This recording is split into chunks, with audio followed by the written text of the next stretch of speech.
Partie 3, chapitre 2. 24 décembre 2013, janvier 2014. Évolution et introspection. Noël. Le dernier que l'on passait dans cette maison chez mes grands-parents.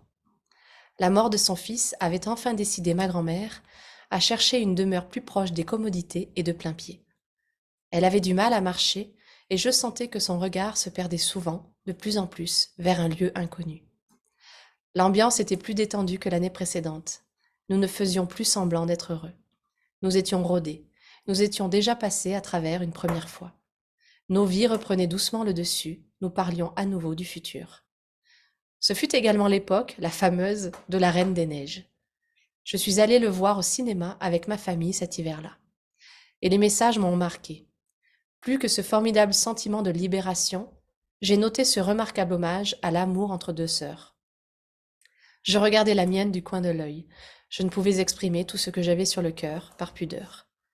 Dire à quelqu'un qu'on l'aime ne devrait pas être si difficile. Alors pourquoi avais-je tant de mal? Nous avons fêté dignement ces moments ensemble.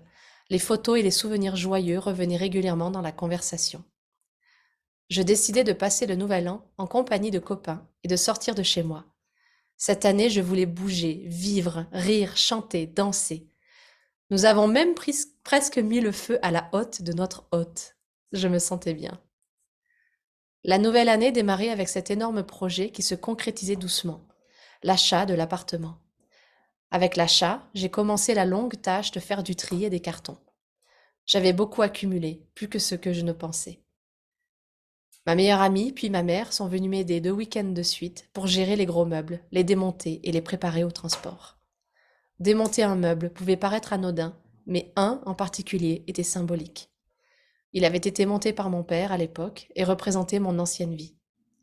Alors que je dévissais des planches, je me suis arrêtée un instant, touchée par la prise de conscience du moment et le souvenir de notre discussion à l'hôpital. J'étais en train de vivre sa dernière volonté exprimée pour moi, devenir propriétaire. Je lâchais mon dernier lien concret en faisant fonctionner ce tournevis. J'ai alors vécu à nouveau cet instant en accéléré. Puis, tout à coup, les mots "Es-tu heureuse?" se sont de nouveau présentés à mon esprit. 3 mots. Un impact phénoménal. Je comprenais pour la première fois le sens de ce message. Il m'avait légué plus qu'un conseil matériel. Il m'avait exprimé ce qui était important. La veille de sa mort, mon père me demandait si j'étais heureuse dans ma vie, et c'est tout ce qu'il importait. Un immense sourire s'est répandu sur mon visage, une joie extrême et une gratitude intense. Je venais de découvrir mon chemin de vie, plus que la réussite, la reconnaissance sociale ou le reste. Mon essence se trouvait dans le bonheur quotidien. Je me tournai vers ma meilleure amie qui avait assisté à la scène et lui faisais part de mes pensées. Quel meilleur legs pouvait-il me faire? Je ne pouvais plus être seule, il serait toujours là. Sa guidance, son conseil. Il résonnait tellement bien en moi que je venais de décider de m'y référer le plus possible dans mes choix de vie et dans mes décisions. Le 23 janvier, je signai l'achat de l'appartement, cette grande étape qui me faisait si peur quelque temps auparavant. L'émotion, la chaleur dans ma poitrine, je ne sentais pas la fraîcheur de cette journée si spéciale. J'ai posé mon après-midi et savouré d'être chez moi.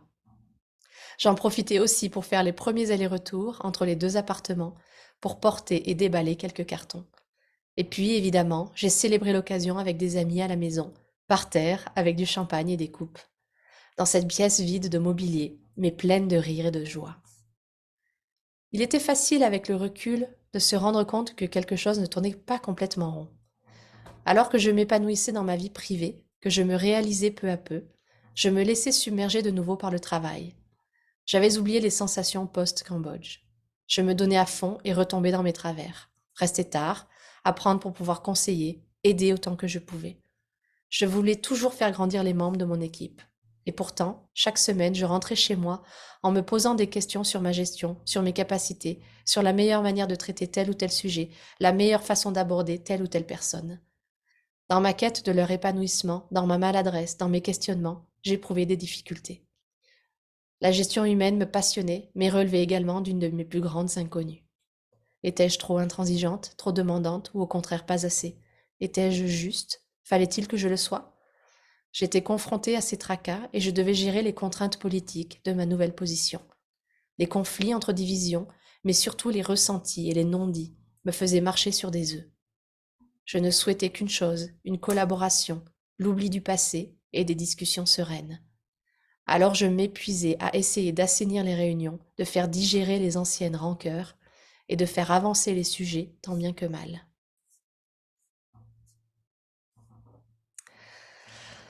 Voilà le janvier, janvier.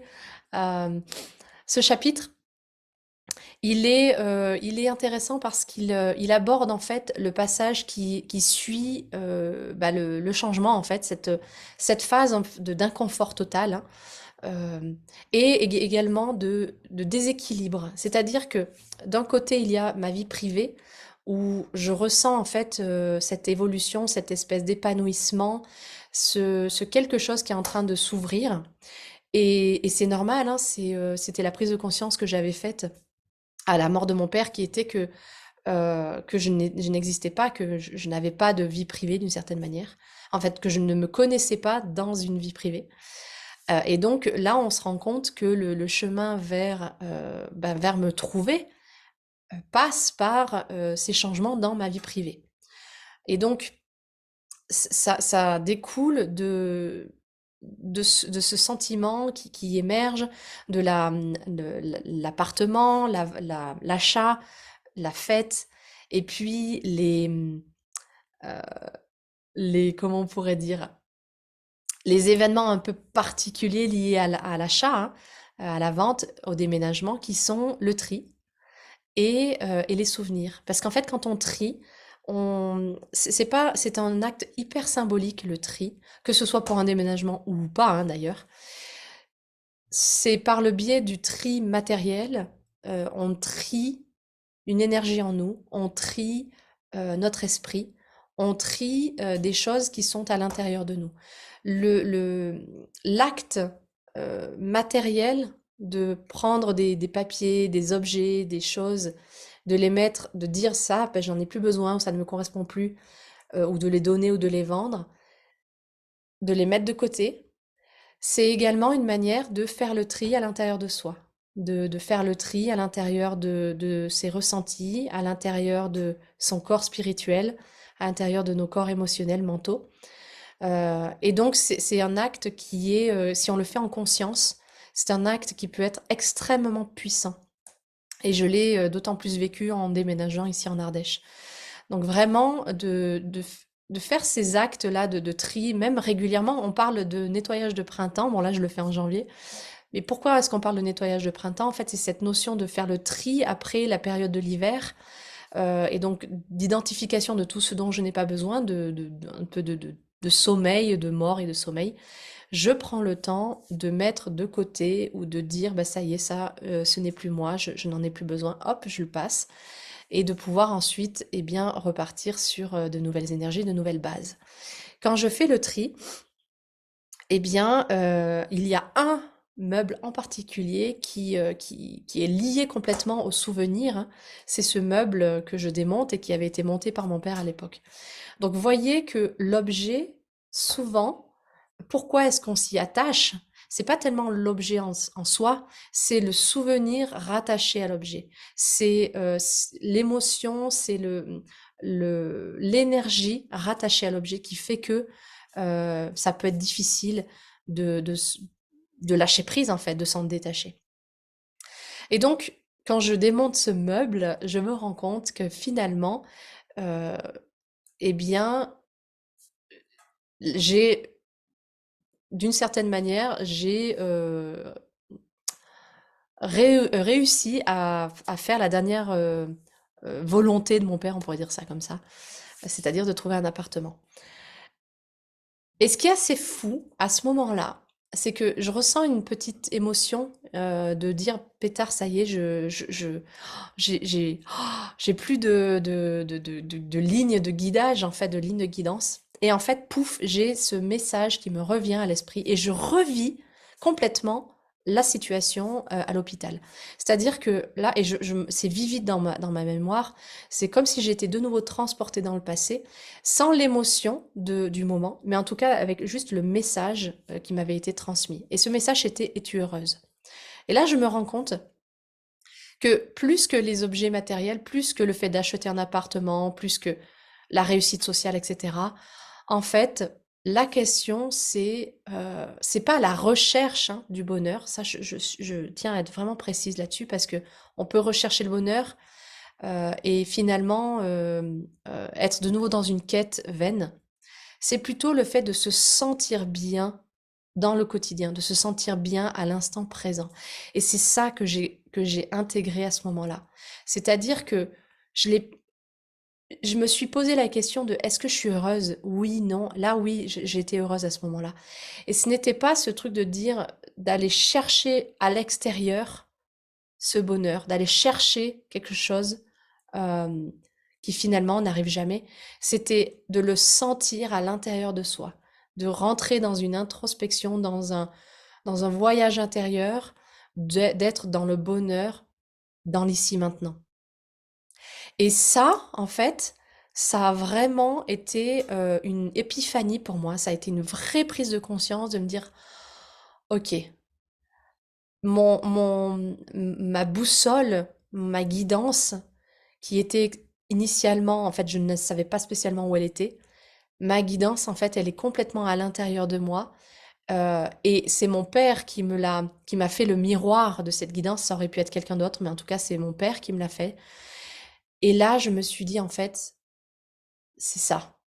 C'est vraiment ça. C'est comment je me sens à l'intérieur. C'est vraiment le début de mon chemin. À l'époque, je tiens à le préciser, je n'avais pas démarré de chemin de développement personnel. Ça vient un peu plus tard.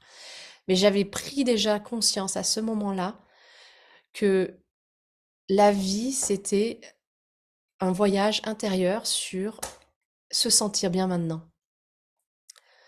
Le deuxième point aussi dans ce chapitre, c'est le fait d'avoir de la difficulté à dire aux gens que je les aime.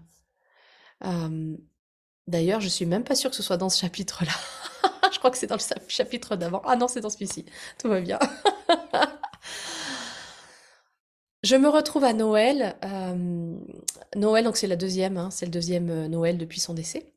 Et on voit, enfin, je perçois les changements qui arrivent, hein. Je perçois vraiment parce que je vois ma grand-mère qui commence à avoir, vous savez, ce regard au loin, comme si elle voyait quelqu'un ou comme si elle était aspirée dans un autre espace. Ils vont déménager, mes grands-parents, ils viennent d'acheter une maison plus proche des commodités et puis de plein pied pour préparer leur jour en fait, hein, leur prochain jour. Et on se retrouve à Noël dans une ambiance beaucoup plus détendue. On est vraiment heureux d'être ensemble à ce moment-là, on fait pas semblant. Euh, et, et je me retrouve à avoir de la difficulté à dire à ma sœur que je l'aime. Et en tout cas à mes proches. Et c'est là quelque chose que je note dans le texte à ce moment-là, c'est pourquoi est-ce que c'est si difficile de dire à quelqu'un qu'on l'aime? En tout cas, peut-être dans notre culture française, pour moi, ça n'a pas été évident de dire aux gens que je les aimais. Je le dis au passé parce que j'ai vraiment transformé ce rapport à l'amour et au fait de dire aux personnes qu'on les aime au moment en fait où ils sont en face de nous, que ce soit un proche parent, que ce soit un ami, que ce soit un amoureux, que ce soit une plante, un animal également. Enfin, on devrait, enfin c'est pas on devrait parce que le fait de devoir est une obligation et c'est pas du tout le message que je veux transmettre. J'aimerais transmettre le message que c'est beau de transmettre de l'amour, c'est beau de répandre de l'amour. Et dans ce monde, en fait, je suis absolument persuadée que l'évolution de notre humanité, l'évolution d'aller vers la paix, passe par le fait d'avoir foi et d'avoir le courage d'exprimer l'amour. Et donc, maintenant, je le fais de plus en plus. euh, et puis, je me rends compte également que dans dans les médias, dans les films, dans ce que je lis parfois, et ben j'avais été entourée et comment on pourrait dire, submergée par le fait que aimer, c'est souffrir. Mais non, l'essence de qui on est vraiment, c'est amour. Si on lit les textes qui sont spirituels et même des citations de Mandela, euh, de Gandhi, toutes ces personnes qui ont été vraiment précurseurs dans le fait de changer les choses, elles disaient toutes la même chose, que l'essence et l'énergie qui sous-tend tout, c'est l'amour. Alors pourquoi est-ce que nous ne faisons pas ce choix de l'exprimer, de l'être, de le vivre, de transcender en fait ces conditionnements qui disent qu'aimer c'est souffrir et de les transformer en aimer c'est se réjouir, aimer c'est être en contact avec l'autre.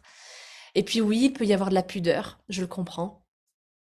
Euh, et en même temps, eh bien, ce qui me passionne en ce moment surtout, c'est le fait de pouvoir identifier et dire à la personne qu'on l'aime dans la manière qu'elle va le comprendre. C'est-à-dire qu'il y a des personnes, et ça c'est aussi un chemin que j'ai fait dernièrement, il y a des personnes, c'est pas les mots, c'est pas avec les mots qu'elles vont comprendre et qu'elles ont entre guillemets besoin qu'on leur dise qu'on les aime. C'est avec euh, des moments de qualité, c'est avec des petits cadeaux, c'est avec du toucher. Identifiez la manière dont les personnes que vous aimez, elles reçoivent en fait vos messages d'amour.